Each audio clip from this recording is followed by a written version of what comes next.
Praise Lord, सबको जय मसीह की। एक बार फिर मैं परमेश्वर के मीठे और मधुर नाम में आपका स्वागत करता हूं और पूरी आशा करता हूं कि परमेश्वर ने अपने अनुग्रह, अपनी महिमा में आपको और आपके परिवार को संभाले रखा और परमेश्वर ने अपनी ब्लेसिंग्स में आपको बढ़ाया। और सचमुच परमेश्वर बहुत भला है और अपने वायदे को हमारे बीच में पूरा करता है। और मैं आज उसी चीज़ को लेके आपके बीच में आया हूँ कि हमें अपने आप को परमेश्वर की तरफ रखना और अपनी आँखों को परमेश्वर की ओर उठाना बेहद ज़रूरी है। हम अपने जीवन के अंदर यदि हम अपने जीवन में परमेश्वर के अनुग्रह को सचमुच अनुभव करना चाहते हैं और इस बात की को पूरा हम अपने जीवन में आगे की ओर लेके जाते हैं कि परमेश्वर मेरे परिवार में, मेरे व्यक्तिगत जीवन में मेरे साथ परमेश्वर हमेशा रहे। जैसा मूसा ने कहा कि परमेश्वर जब तक आप हमारे साथ ना चले तो ये लोग कैसे जानेंगे कि जीवित परमेश्वर हमारे साथ है।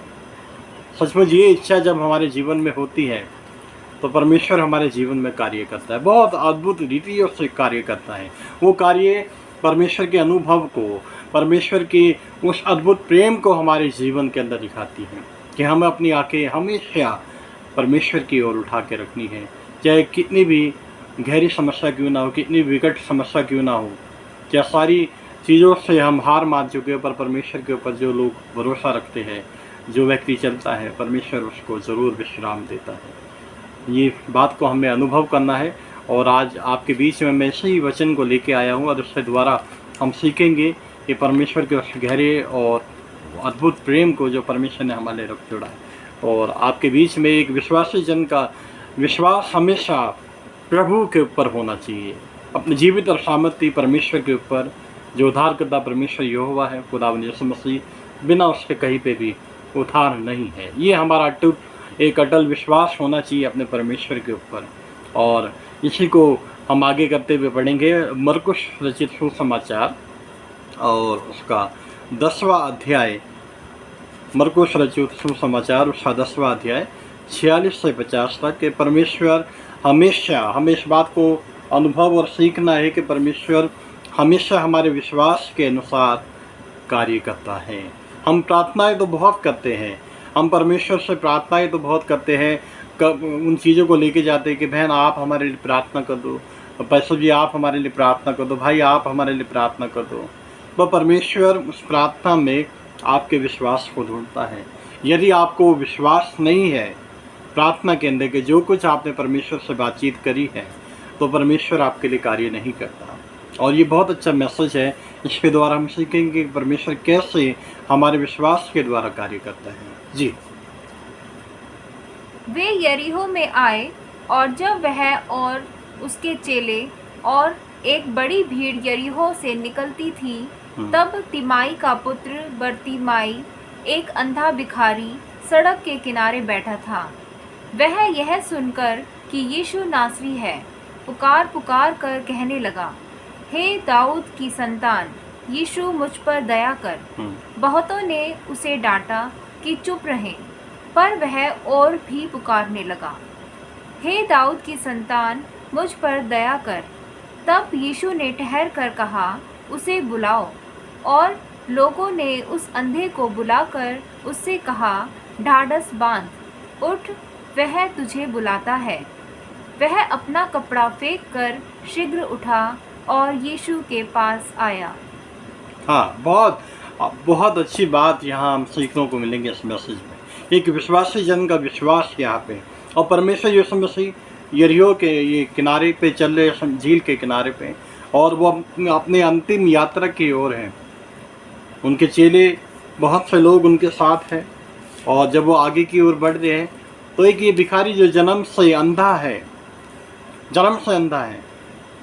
और जब उसको पता लगा कि परमेश्वर यीशु मसीह यहाँ आ रहे हैं, सुनाई दिया, पता लगा, तो उसने सब कुछ छोड़कर परमेश्वर यीशु मसीह के ऊपर विश्वास किया। आप देखें कि यहाँ पे वो कितना चटपटा रहा होगा, कितनी भीड़ है। कलाम को हम देखते हैं कि परमेश्वर के साथ हजारों की भीड़ चलती थी, बहुत भीड़ परमेश्वर के साथ चलती थी।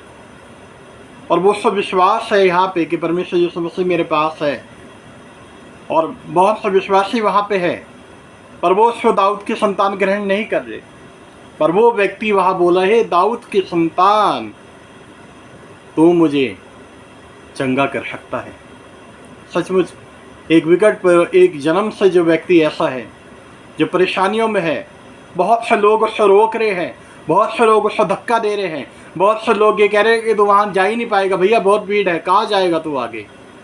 पर उसने अपने आप को यहाँ पे खोल दिया, अपने आप को वहाँ बिखेर दिया कि परमेश्वर आज तू हमारे बीच में है तो उधार तेरे से मैं लेके रहूँगा।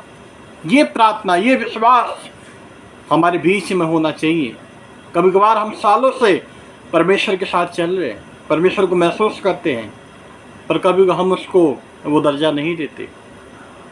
हम अधूरी विश्वास के साथ प्रार्थनाएं करते हैं, हम अधूरे विश्वास के साथ परमेश्वर के भवन में बैठते हैं, हम अधूरे विश्वास के साथ वचन को पढ़ते हैं।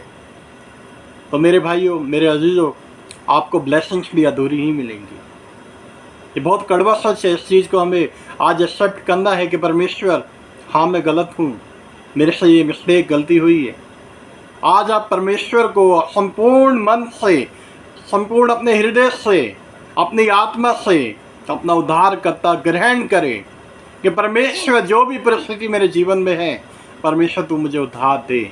और परमेश्वर ने वहाँ बोला कि तू क्या चाहता है, या तेरे विश्वास के अनुसार ऐसा हो, और उसको चंगाई मिली। आज परमेश्वर आपसे भी चाहता है।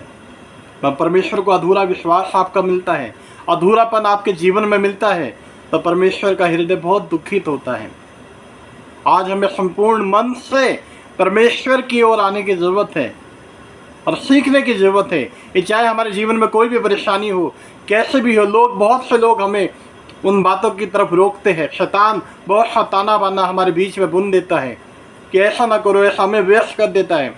एक ढिठाई जीवन हमारे जीवन में लेके, एक हठी जीवन, एक दिनचर्या को ऐसा लेके चलता है कि हम चाहते हुए भी परमेश्वर को समय नहीं दे पाते। पर हमें परमेश्वर से वो आत्मा मांगना है कि परमेश्वर तेरी आत्मा के द्वारा, तेरे वचन के द्वारा मैं इस चीज़ पे आगे की ओर बढ़ पाऊँ, तो परमेश्वर आपके लिए करेगा। आपका विश्वास जब तक उस चीज़ को नहीं लेके जाएगा, परमेश्वर भी आपके लिए काम नहीं कर सकता। और इब्रानियों 11 में लिखा है कि बिना विश्वास के परमेश्वर को प्रसन्न आना असंभव है। हमें विश्वास के साथ परमेश्वर की ओर जाना है। हमें किसी व्यक्ति को नहीं देखना, हमें किसी को नहीं देखना, बल्कि परमेश्वर यीशु मसीह के ऊपर संपूर्ण मन से आकर हमें विश्वास करना है कि परमेश्वर मुझे उद्धार तेरे से ही मिलेगा। एक जगह और हम पढ़ेंगे, यिर्मयाह नबी की किताब और उसका 33वां अध्याय और 3रा पद।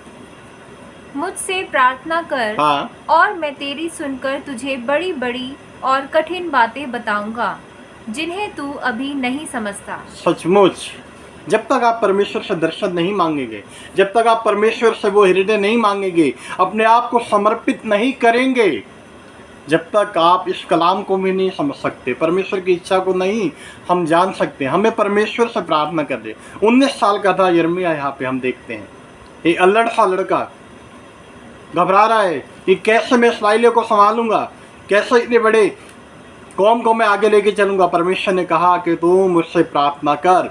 आज परमेश्वर आपसे भी कह रहा है कि तू मुझसे प्रार्थना कर, मैं उन सारी परिस्थितियों को तेरे सामने खोल दूंगा जिन्हें तू नहीं समझ पा रहा है। कभी कभार हम संसारिक ज्ञान को लेकर, अपने आप को लेकर आगे की ओर बढ़ते हैं।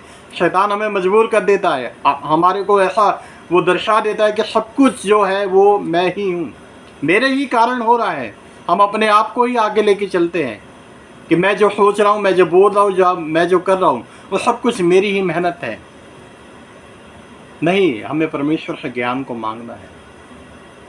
नीति वचन साहब कहता है कि अपने समझ का सहारा ना लेना, बल्कि संपूर्ण मन से अपने परमेश्वर यहोवा पे स्मरण करना, उसको याद रखना, उसके ऊपर निर्भर रहना। वो तेरे लिए सरल और उत्तम मार्ग निकालेगा। ये परमेश्वर का वायदा है, ये परमेश्वर का नियम है। एक विश्वासी जन की नींव यही होनी चाहिए कि मेरा आधार मेरा परमेश्वर है। परमेश्वर से आज हमें प्रार्थना करने की ज़रूरत है कि परमेश्वर तू इन बातों को खोल।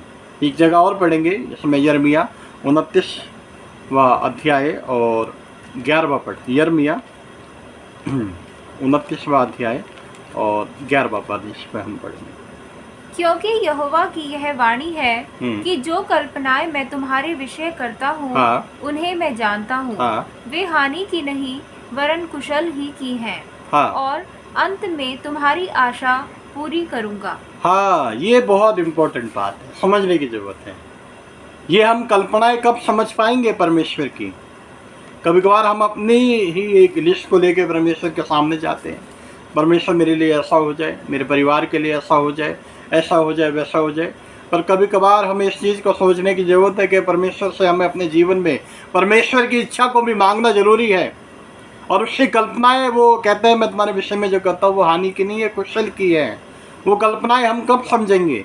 जब हम परमेश्वर के साथ समय को बिताएँगे, जब परमेश्वर के वचन को हम पढ़ेंगे, जब परमेश्वर से हम सहायता माँगेंगे कि परमेश्वर तू मेरे लिए सब कुछ पूरा कर सकता है। परमेश्वर तू अपने वचनों को मेरे सामने खोल के रख। ये इन वचन को हम संसारिक ज्ञान से नहीं समझ सकते, इतनी बुद्धि हम में नहीं है। हमें परमेश्वर से प्रकाशन को मांगना है, परमेश्वर से मार्ग मांगना है, परमेश्वर से वो आत्मा मांगना है। और परमेश्वर वो कहता है कि मैं तेरी सारी इच्छाओं को पूरा करूँगा। अंत में जो होगा वो सब कुछ पूरा होगा। शुरुआत में आप एक बेचैनी के साथ, एक उतावलीपन के साथ परमेश्वर के पास जाते हैं, तो सबसे अहम बात यह है कि हम परमेश्वर के पास विश्वास के साथ आए कि परमेश्वर चाहे कुछ भी हो, मैं और मेरा घराना नहीं डिगेंगे, हम तेरे ऊपर ही निर्भर रहेंगे क्योंकि तू मेरा परमेश्वर है। बहुत ज़रूरी बात, जब मूसा की जब मृत्यु हो गई और जब परमेश्वर ने हारून को चुना, उस समय को हम देखें कि परमेश्वर ने कि इसराइलियों को परमेश्वर ने सब कुछ दिया, पर हारून और उनके बच्चों के लिए कोई भी ज़मीन जायदाद नहीं थी। परमेश्वर ने संपूर्ण इसराइली उनको दे दिए, संपूर्ण संपत्ति परमेश्वर ने उनको नाम। उन्होंने कभी भी इस बात की शिकायत नहीं करी कि परमेश्वर हमारे पास कुछ नहीं है, बल्कि वो संपूर्ण मन से परमेश्वर का दास अपने परमेश्वर के ऊपर निर्भर रहा। आज हमें संसारिक चीज़ों की ओर नहीं भागना, बल्कि परमेश्वर से उसके अनुग्रह में और उस स्वर्गीय राज्य की ओर बढ़ना है जिसका वायदा परमेश्वर ने हमें किया है कि मैं अपने पिता के पास जाता हूँ और तुम्हारे लिए जगह तैयार करता हूँ। हमें उन चीज़ों की तरफ भागना है जो स्वर्ग में हमारे लिए परमेश्वर ने रख छोड़ी हैं, और वो हमारे लिए सब कुछ पूरा करेगा। एक जगह और में हम निकालेंगे भजन संहिता 138 और उसका 3 और 8 पद। जिस दिन मैंने पुकारा, हाँ उसी दिन तूने मेरी सुन ली, हाँ और मुझ में बल देकर हाँ। हियाव बंधाया। बहुत ज़रूरी बात कि जिस दिन मैंने तुझे पुकारा, हमें परमेश्वर को पुकारने की ज़रूरत है। वहाँ लिखा है कि कलाम कहता है कि उसने मुझे बल दिया, हियाव से मुझे बांध दिया और मैं आगे की ओर बढ़ा। जब हम परमेश्वर से प्रार्थना करते हैं, परमेश्वर से मांगते हैं, तो हमें शारीरिक बल भी देता है और आत्मिक बल भी देता है। जब हम आत्मिक बल को पाते हैं तो हमारे लिए हर काम परमेश्वर आसान कर देता है। हमारे लिए हर एक मुसीबत, हर एक रुकावट जो शैतान ने बुंदी हमारे चारों तरफ, वो परमेश्वर की कलाम के द्वारा, उस सामर्थ के द्वारा, उसकी पवित्र आत्मा के द्वारा हम उसमें जय पाते हैं, हम उसमें आगे की ओर बढ़ पाते हैं। परमेश्वर हमें वो सामर्थ देता है। 8वां पद, यहोवा मेरे लिए सब कुछ पूरा करेगा। हाँ हे यहोवा, तेरी करुणा सदा की है। हाँ तू अपने हाथों के कार्यों को त्याग ना दे। हाँ, ये दाऊद बहुत खूबसूरत बात को यह बोल रहा है कि परमेश्वर मेरे लिए सब कुछ पूरा करेगा।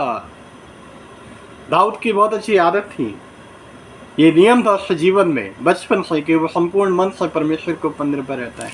जब उसके जीवन में कोई भी परेशानी आई, कुछ भी आया, गोलियत के सामने खड़ा हुआ है, वह ये नहीं कह रहा कि मैं सेनाओं को लेके आ रहा हूँ, वो कह रहा है कि आज मेरा परमेश्वर तेरे को मेरे अधीन कर देगा। ये विश्वास आपका होना चाहिए जो दाऊद ने बोला कि मेरा परमेश्वर मेरे साथ है।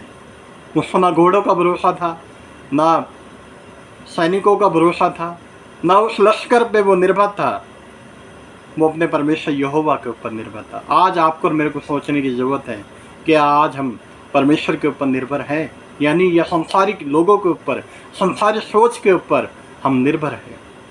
एक विश्वासी जन के लिए बहुत अहम बात है।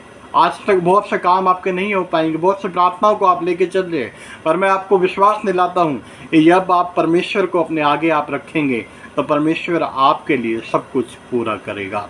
एक जगह और पढ़ेंगे भजन संहिता 142 और उसका 2 पद। मैं अपने शोक की बातें हाँ। उससे खोल कर कहता, हाँ मैं अपना संकट उसके आगे प्रकट करता हूँ। हाँ, खोल कर परमेश्वर के सामने बताना। संसारिक लोगों के सामने आप जाओगे, अपने अजीजों के पास जाओगे, अपने फ्रेंड सर्कल में आप जाओगे, लोग शायद आपका फ़ायदा उठाएंगे, आपका मजाक उड़ाएंगे। पर परमेश्वर के सामने आप जाओगे दिल खोल कर, बिखर कर। मैंने पिछली वीडियो में भी आपको बोला कि परमेश्वर के सामने बिखर जाना है हमें। दिल खोल कर शौक की बातें जो भी आपके जीवन में है वो सब परमेश्वर से आप कहे।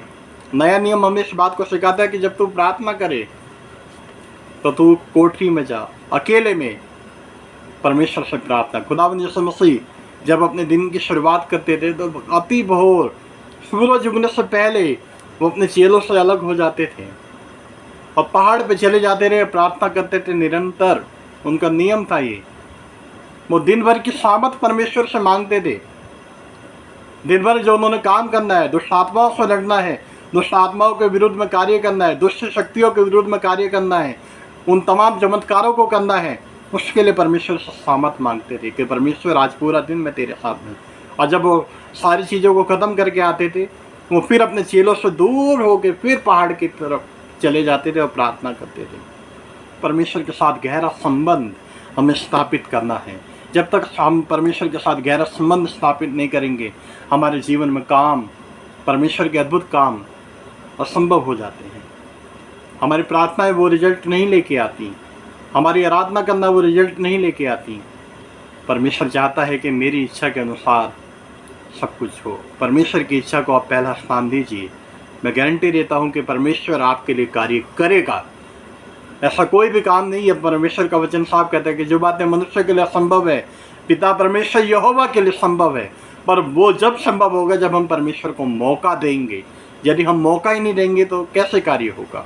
वो हमारी प्रार्थनाएं अधूरी प्रार्थनाएं हैं, अधूरा विश्वास है, अधूरी आराधनाएं हैं जो परमेश्वर नहीं पहुंच पाती। और शैतान आज यही चाहता है कि हम अधूरेपन में रहें।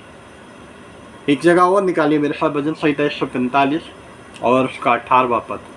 जितने यहोवा को पुकारते हैं अर्थात जितने उसको सच्चाई से पुकारते हैं हाँ। वह सबों के वह निकट रहता है। हाँ, जितने सच्चाई से पुकारने में फ़र्क है।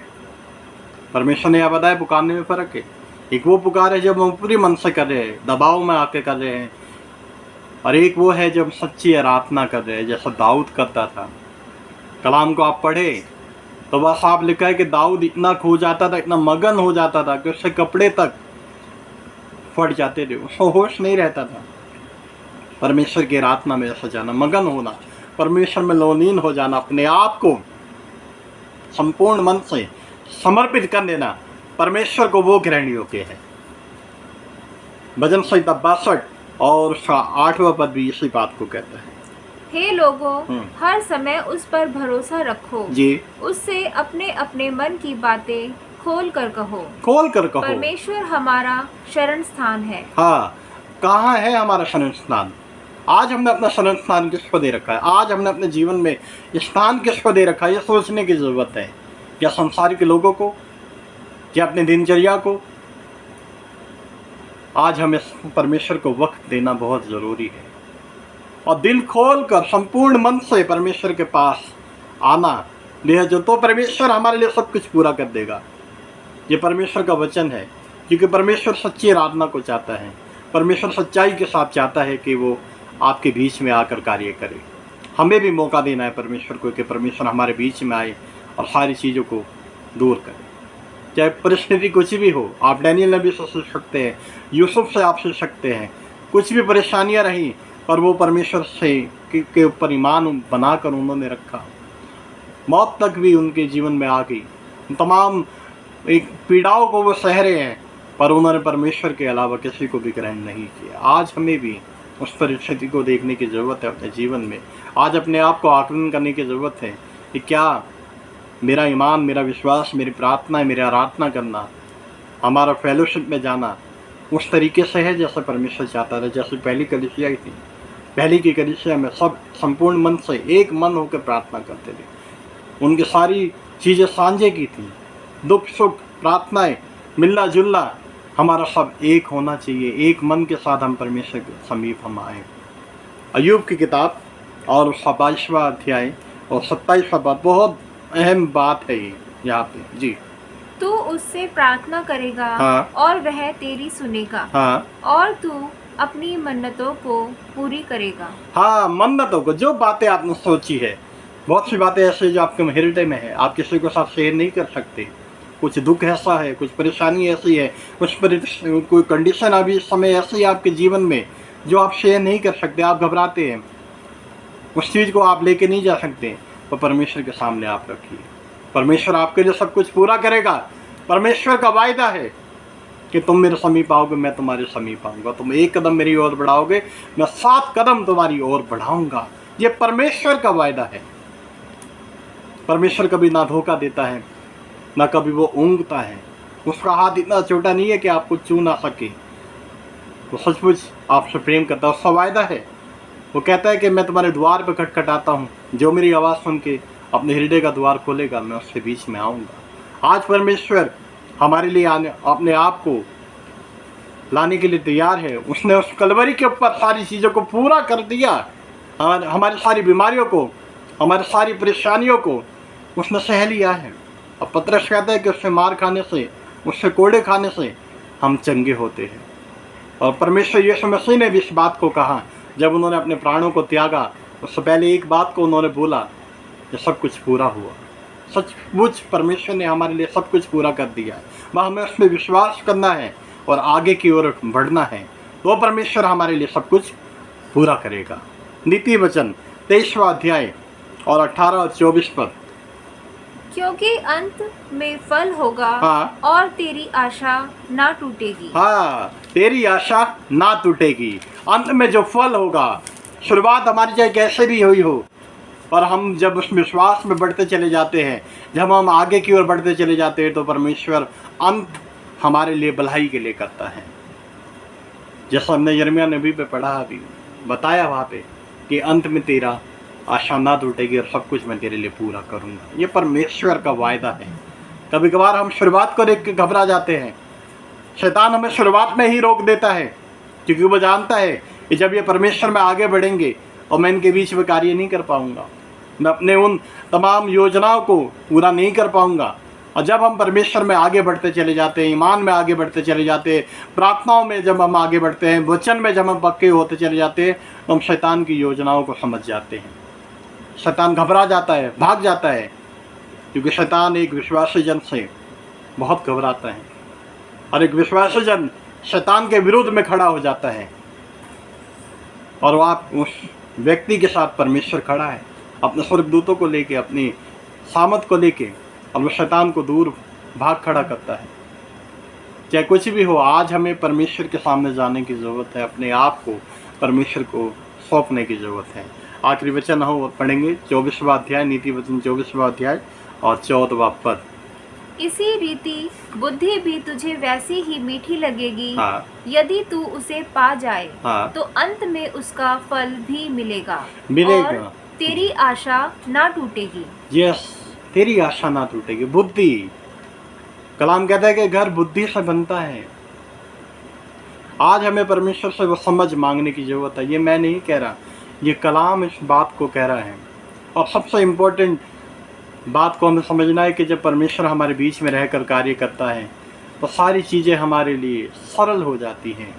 चाहे वो हमें पहाड़ के समान नज़र आए, परमेश्वर हमारे लिए सब कुछ वो पूरा कर देता है, क्योंकि परमेश्वर हमसे प्रेम करने वाला परमेश्वर है। और अंत में परमेश्वर हमारे लिए सब कुछ पूरा करेगा। आखिरी वचन और निकालेंगे हम भजन संहिता 16वां अध्याय और उसका 8वां पद। एक विश्वासी जन को ये समझना बहुत ज़रूरी है, जिसको मैं अपने जीवन में भी लेके चलता हूँ, और आज मैं इस वचन को आपके बीच में लेके आया। इस बात को समझना बहुत ज़रूरी है कि हमारे सामने कौन है, हम किसको लेके चलते हैं, अपने साथ में हमें किसको बिठा रखा है। जी, मैंने यहोवा को निरंतर अपने सम्मुख रखा है। हाँ। इसलिए कि वह मेरे दाहिने हाथ रहता है। हाँ। मैं कभी ना डगमगाऊंगा। हाँ, आमीन, हालेलुया। परमेश्वर को थामना बहुत ज़रूरी है। परमेश्वर का वायदा है कि मैं तेरा दाहिना हाथ पकड़ूंगा, और कहूँगा मत डर, मत घबरा, मैं तेरे साथ हूँ। आज आपको इस वायदे को लेके जाना है अपने जीवन में, एक अहद को लेके जाना है कि परमेश्वर चाहे परिस्थिति कुछ भी हो, आप मेरा दाहिना हाथ पकड़े, क्योंकि आप सच्चे हैं। आप मुझे ना छोड़ेंगे, ना कभी मुझे त्यागेंगे। आपने हमसे इतना प्रेम किया कि आपने अपना इकलौता पुत्र दे दिया, ताकि उससे हलाक होने से, उससे मार खाने से, हम नाश होने से बच जाए। और जो कोई भी उसमें विश्वास करे वो नाश ना हो बल्कि अनंत जीवन पाए। सचमुच परमेश्वर बहुत महान है मेरे भाइयों, मेरे अजीज़ों, मेरी बहनों। हमें इस चीज़ को समझने की ज़रूरत है कि आज शैतान ने हमें कितना मजबूर कर देता है, कैसे हमारी बुद्धि को बांध देता है वो, जबकि सब कुछ हमारे सामने है। परमेश्वर ने हमें कभी नहीं छोड़ा, वो हमें कभी त्याग ही नहीं सकता। जो कलाम कहता है कि मैंने तुझे अपनी हथेली से रचा है, मैंने तुझे अपना नाम लेकर बुलाया है, तू मेरी निज प्रजा है। और परमेश्वर यीशु मसीह के कुर्बान हो जाने से, उससे लहू बहाने से अब हम दास ना रहे, बल्कि परमेश्वर ने अपना पुत्र के समान हमें रख दिया है। और परमेश्वर यीशु मसीह आप ही कहते हैं कि जो कुछ तुम मेरे नाम से मांगोगे, मेरा स्वर्गीय पिता देगा।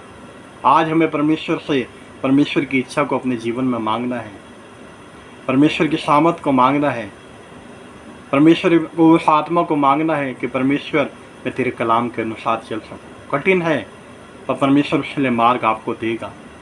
परिस्थितियाँ आज आपके विकट है, विरुद्ध है, तो मैं आपको विश्वास दिलाता हूँ कि जब आप परमेश्वर को मौका देंगे अपने जीवन में, तो हर एक चीज़ जो आपके लिए असंभव है, परमेश्वर सब कुछ संभव कर देगा। क्योंकि कलाम कहता है कि यहोवा मेरे लिए सब कुछ पूरा करने वाला परमेश्वर है। और जितने लोग उसकी ओर दृष्टि करते हैं, उनका मुंह कभी काला नहीं होता। वो ज्योति पाते हैं, वो जियाला पाते हैं, परमेश्वर का सामर्थ पाते हैं, परमेश्वर का साथ पाते हैं। परमेश्वर आपको बहुत आशीष दे इस वचन के द्वारा और अपनी महिमा के लिए इस्तेमाल करे। आइए हम प्रार्थना करते हैं। अनुग्रहकारी पिता परमेश्वर, जीव तेरे महान परमेश्वर, राजाओं के राजा, प्रभुओं के प्रभु, जीव सामर्थ्य दयालु परमेश्वर, खुदावन मैं तेरा धन्यवाद करता हूँ आज के इस दिन के लिए पिता। एक बार फिर आपने हमें मौका दिया कि पिता परमेश्वर कि हम एक आत्मिक रूप में हो के पिता परमेश्वर तेरे सामने आए पिता।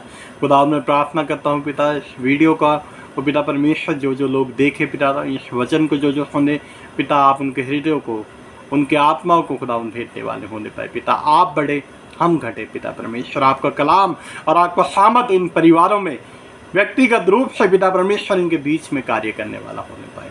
तमाम बीमारों को पिता परमेश्वर, चाहे वो कोई भी बीमारी के साथ इस समय इस वचन को सुन रहे हैं पिता परमेश्वर, प्रार्थना में है पिता, आप उनके लिए पिता परमेश्वर चंगाई दीजिए। क्योंकि तेरा कलाम कहता है कि यहोवा चंगाई देने वाला परमेश्वर है, मैं तेरे घावों को धोकर उन्हें चंगा करूँगा पिता। ये तेरा वायदा है पिता परमेश्वर। तमाम बेरोजगारों को, तमाम उन पढ़ने वाले बच्चों को पिता परमेश्वर, तमाम उन नौजवानों को जो अपने जीवन साथी की तलाश में है पिता परमेश्वर, तमाम उन दंपतियों को पिता परमेश्वर जो औलाद के लिए पिता परमेश्वर इस समय आगे की ओर बढ़ रहे हैं पिता। खुदावन आप उन तमाम चीज़ों को पूरा करें, क्योंकि आप ही हमारे आशीष के स्रोत है पिता परमेश्वर। खुदावन आप ही हमारे लिए सब कुछ करेंगे पिता परमेश्वर, क्योंकि तेरा वायदा है पिता। खुदावन तमाम ईमानदार सेवक, दास दासियों को पिता तेरी हजूरी में रखता हूँ पिता, जो जीवन में तेरे नाम का भय अपने जीवन में रखते हैं पिता। आप उनकी मिनिस्ट्रियों को बढ़ाइए पिता, जैसे आपने आज तक संभाला है उन्हें आगे भी संभालिए। तमाम बुजुर्ग पास्टरों को पिता परमेश्वर जो बीमार हैं, जो खुदावन इस समय जीवन के ऐसे पड़ाव में है, ना कलीसिया है पिता उनके पास, ना खुदावन आर्थिक रूप से वो मजबूत है पिता, पर तेरी सामत उनके लिए बहुत है पिता परमेश्वर। आप उन्हें छूइए पिता परमेश्वर। खुदावन मैं प्रार्थना करता हूँ पिता परमेश्वर, तमाम प्रार्थना निवेदनों को जो आप हमारे बीच में लेके आए पिता परमेश्वर लोगों पिता, आपने उनको चंगाई दी, शिफा दी पिता, उनके जीवनों में काम किया। मैं इसके लिए भी आपका धन्यवाद करता हूँ पिता। आप अपनी महिमा के तहत उनको बढ़ाने वाले होने पाए पिता। सारा आदर महिमा, सारा जलाल हम तेरे को देते हैं पिता। सारी प्रार्थना पिता परमेश्वर हमारा नजात नहीं था तेरे प्यारे बेटे खुदा यीशु मसीह के वसीले में सुनिए और ग्रहण कीजिए। आमीन। परमेश्वर आपको बहुत आशीष दे इस वचन के द्वारा। और एक बार फिर मैं आपसे निवेदन करता हूँ, इस वचन को आप दूर दूर तक लेके जाइए, बहुत से लोगों तक बांटिए, क्योंकि हमारा उद्देश्य केवल एक ही है कि परमेश्वर का राज्य बढ़े, उसका कलाम बढ़े और बहुत से लोग उस राज्य में जुड़ने वाले होने पाए, ताकि हम परमेश्वर को मिलकर महिमा देने वाले होने पाए। और आप कमेंट्स ज़रूर लिखिए, जो भी आपके प्रार्थना निवेदन है आप उनको भी लिखिए, हमारे साथ शेयर कीजिए। हम सब मिलकर आपके लिए प्रार्थना करेंगे और मुझे पूरा यकीन है कि परमेश्वर आपके जीवन में कार्य करेगा। परमेश्वर एक बार फिर आपको बहुत आशीष दे। Praise the Lord. जय मसीह। God bless.